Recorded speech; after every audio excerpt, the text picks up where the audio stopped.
Praise the lord. ప్రభు అయిన యేసుక్రీస్తు నామములో ఈ మా కార్యక్రమాలు వీక్షిస్తున్న మీ అందరికీ మా పరమ యెరూషలేము మినిస్ట్రీస్ ద్వారా హృదయపూర్వకమైన వందనాలు తెలియజేస్తున్నాం. దేవుని వాక్యము ఈ పూట ఆదికాండము 32వ అధ్యాయము 22వ వచనం. రాత్రి అతడు లేచి తన 2 భార్యలను, తన 2 దాసీలను, తన 11 మంది పిల్లలను తీసుకొని వారిని యబ్బోకు రేవును దాటించను. ఇక్కడ మనము ధ్యానించుకునే మాటలు, యాకోబు తన మామ ఇంటి నుండి తన స్వదేశానికి వెళుతూ ఇక్కడ ఆయన కలిగినటువంటి భార్య, పిల్లలను, దాసులను యబ్బోకు రేవును దాటించి యబ్బోకు రేవు దాటిన తర్వాత మీరు గమనించాలి, యబ్బోకు రేవు దగ్గరికి వచ్చి వారిని పంపివేసి దేవుని సన్నిధిలో రాత్రంతా పెనుగులాడుతున్నాడు, రాత్రంతా ప్రార్థన చేస్తున్నాడు. వాస్తవానికి అదే ప్లేస్లో 28లో ప్రారంభమైంది ప్రార్థన జీవితం, యాకోబు జీవితం. తలగాడుగా రాయి చేసుకొని నిద్రపోయి దర్శనము చూసి ఆ రాయిను నిలబెట్టి ఇది దేవుని సన్నిధి, దేవుని స్థలమే కానీ వేరొకటి కాదని అని దేవుడితో నిబంధన చేసుకొని తన మేనమామ ఇంటికి వెళ్ళి తిరిగి కొన్ని సంవత్సరాల తర్వాత రిటర్న్లో మీరు గమనించినట్లయితే యబ్బోకు రేవు దగ్గరికి వచ్చాడు. వెళ్ళినప్పుడు ఒక్కడిగానే వెళ్ళాడు, వచ్చేటప్పుడు సంపదతో తిరిగి వస్తున్నాడు. ఈ సంపద వైపు చూడక దేవుడు నాతో మాట్లాడారు, ఆయన దర్శనమిచ్చారు అని యబ్బోకు రేవు అనుభవం ఏం చూపిస్తుందంటే రాత్రి అంతా పెనుగులాడుతున్నాడు.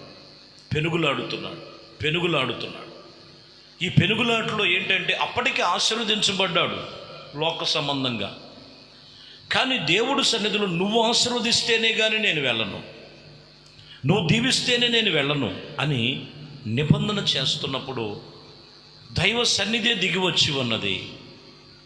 నువ్వు త్వరగా ముగిస్తే నేను వెళతానని చెబుతున్నప్పటికి కూడా తొడగూటి మీద ఆయన ఒక దెబ్బ వేసినా కానీ అటువంటి పరిస్థితుల్లో కూడా వాక్యం చెప్తున్న మాట, యాకోబు యబ్బోకు రేవు దగ్గర వాక్యములు రాయబడిన మాట, దేవుని సన్నిధిలో పోరాడి గెలిచెను.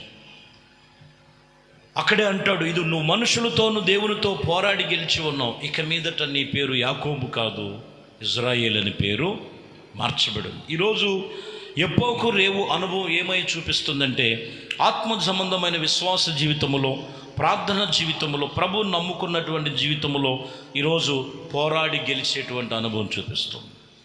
కొన్ని సమస్యలు చూసి, కొన్ని పరిస్థితులను చూసి, కొన్ని ఇబ్బందులు చూసి వెనకంచి వేసి భక్తి జీవితంలో వెనకపడిపోయిన వారు కూడా లేకపోలేదండి. ఈరోజు నువ్వు ఎక్కడి నుంచి ఏ రీతిగా వెనకపడిపోయినటువంటి అనుభవం ఉన్నదో ఈ సంవత్సరం ముగింపులోకి వచ్చేసి మనం ఉన్నాం. సంవత్సరం ప్రారంభం నుంచి ముగింపుల వరకు కూడా ఏది నువ్వు చూడలేకపోతాం, కొన్ని పరిస్థితులు ప్రశ్నార్థముగానే మిగిలిపోయినట్లుగా నీ జీవితంలో ఉన్నదేమో. దేవుడు వాక్యం చెప్తున్న మాట, యబ్బోకు రేవు అనుభవం మర్చిపోవద్దు. యాకోబు ఒక్కడే మిగిలిపోయి దేవుడి సన్నిధిలో పెనుగులాడి పోరాడి గెలిచాడు. ఈరోజు నువ్వు ఆత్మ సంబంధముగా దేవుని సన్నిధిలో పోరాడి గెలిచేటువంటి అనుభవాల మధ్యలో ఉన్నావా? చిన్న బలహీనతలు, చిన్న కొన్ని శోధనలు, నీకు మించినవి ఏమి రాలేదు, రానివ్వడు కూడా ఆయన. వాటిని చూసి భయపడి నీ ఆత్మీయ జీవితంలో పోరాడి గెలిచేటువంటి అనుభవాల మధ్యలో కోల్పోయినట్లుగా, జారిపోయినట్లుగా, చతికిలు పడినట్లుగా నువ్వు ఎక్కడన్నా ఉన్నావేమో. ఒకసారి ఆ స్థితిలో నుంచి లే.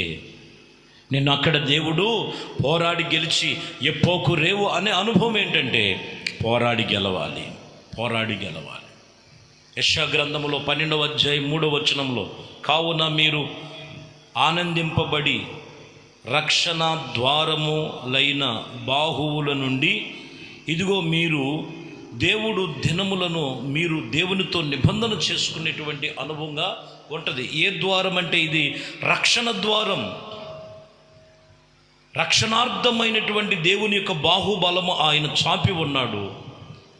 నీళ్లు చెదురుకున్నట్లుగా ఆ దినమున మీరు అలాగు నుందురు. దేవుడు సమీపముగా ఉన్నాడు. దేవుడు సమీపముగా ఉన్నాడు. కాబట్టి రక్షణ ఆనందము, రక్షణ ద్వారము యేసుక్రీస్తులో ఉన్నది. జారిపోవద్దు, పడిపోవద్దు. ఎప్పోకు రేవు అనుభవం, పోరాడి గెలవాలి. దేవుడు ఆశీర్వాదాలు రెండింతలుగా ఉన్నాయి. అవి పొందుకునే అనుభవాలను ఉండాలి.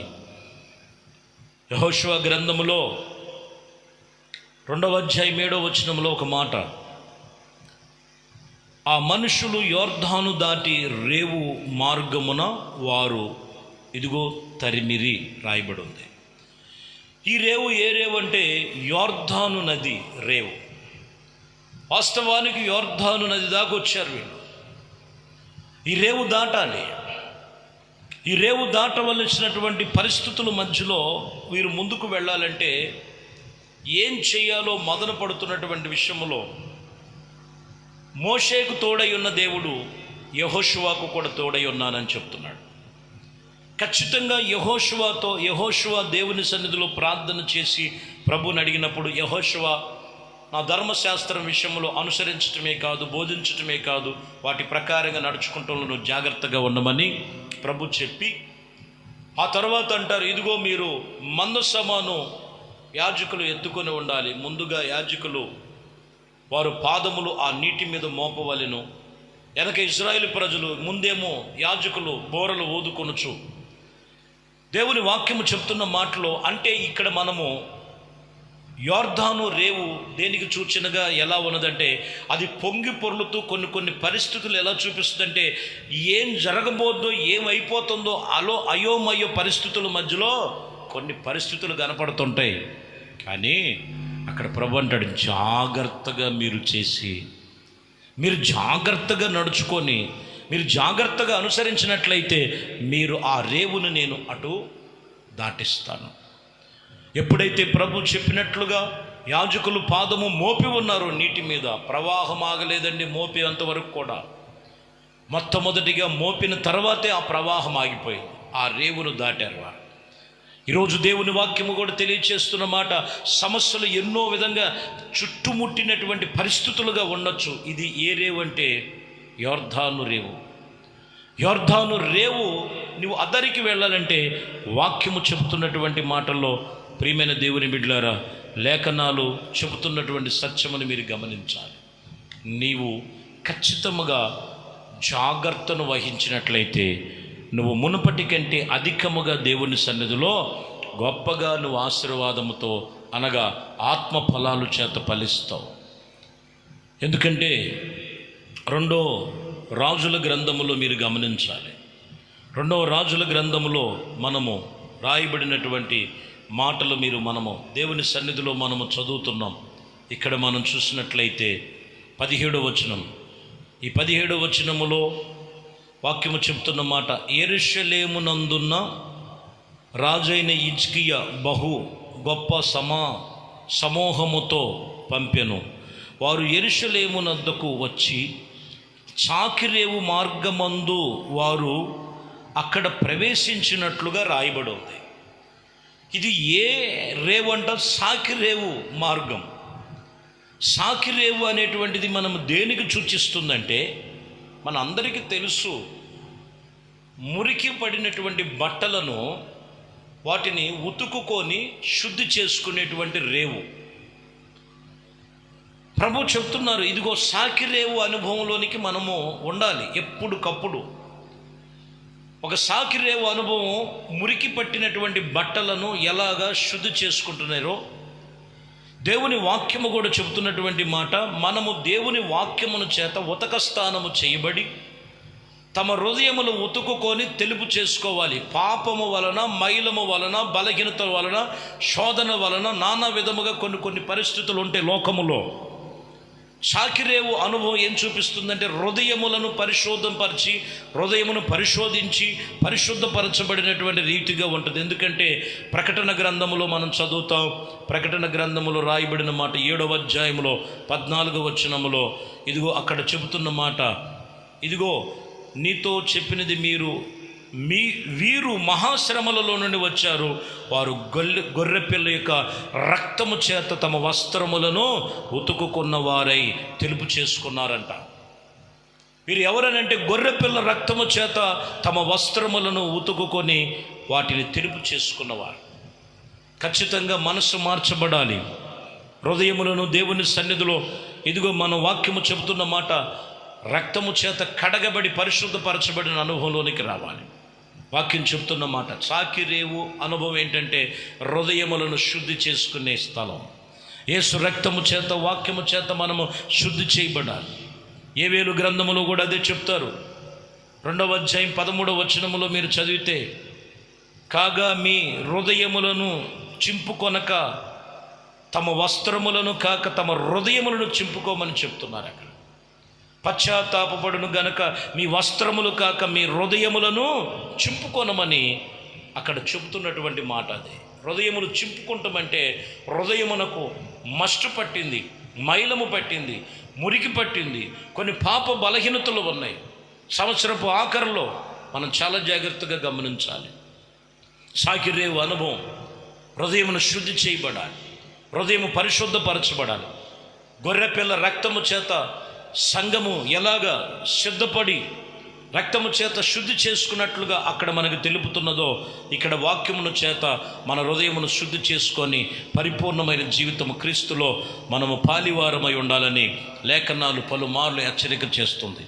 కాబట్టి ప్రియమైన దేవుని బిడ్డలారా, 1 యెప్పోకు రేవు పోరాడి గెలవాలి.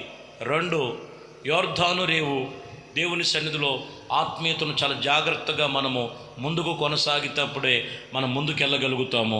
3 ఇదిగో సాకిరేవు అనుభవం, మన హృదయమును శుద్ధి చేసుకొని యేసు రక్తము చేత కడగబడి పరిశుద్ధమైన జీవితము జీవించినప్పుడు నీవు ఆత్మీయతలో, నీవు దేవుని సన్నిధిలో ఆ నిత్య రాజ్యములో, ఆ నిత్యత్వములో మనమందరము నిలిచి ఉంటాం.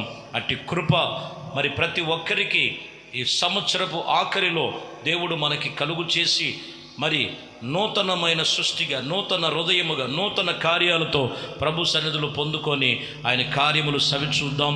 దేవుడి మాటలు దీవించి ఆశీర్వదించునుగాక. ప్రార్థన. పరిశుద్ధుడా, ప్రేమ కలిగిన తండ్రి, దయగలిగిన మా ప్రభువా, మరి ఇదిగోనైనా అయా యెప్పోకు రేవు అనుభవం, ఆత్మీయ జీవితంలో ఎన్నో పోరాటాలు ఉన్నాయి. వాటినన్నిటినీ వెనకంచి వేయక జయించే శక్తి ప్రతి ఒక్కరికి దయచేయండి. ఇదిగో నేను యోర్దాను రేవు పరిస్థితులను చూసి వెనకంచి వేయక జాగ్రత్తగా ఆత్మీయతలో, పరిశుద్ధతలో, ప్రార్థనలో ఇదిగోనైనా చక్కగా నడుచుకునే అనుభవాలు ప్రతి ఒక్కరికి దయచేయండి.